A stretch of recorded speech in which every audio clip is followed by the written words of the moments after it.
us on this busy Sunday night. Tonight, the family of a 6-year-old girl, believed to be from Utah, is grieving after she was killed in a crash earlier this morning.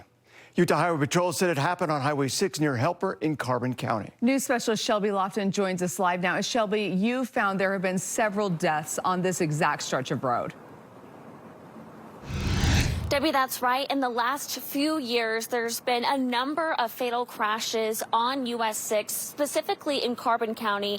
And this stretch of interstate is a major link for drivers heading to Price, some of our national parks in the state, and people getting to Colorado. But unfortunately, it's also the spot where a 6-year-old girl lost her life early this morning.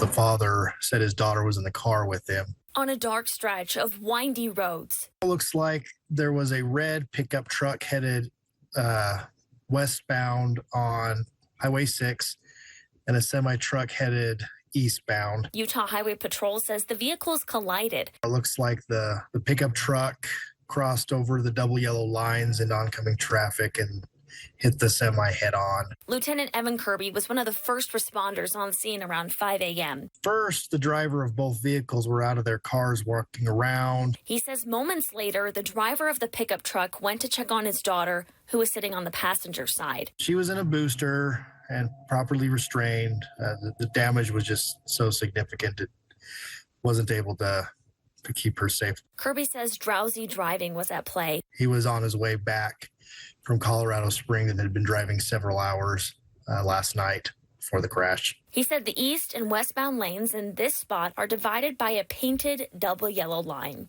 The speed limit is 60 miles per hour. Kirby says the two drivers were going with the flow of traffic. With that little distance at those speeds, there's just not a lot of perception reaction time to do much about.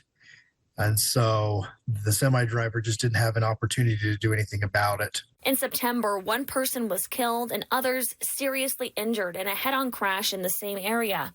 Another head-on crash there last May claimed another person's life.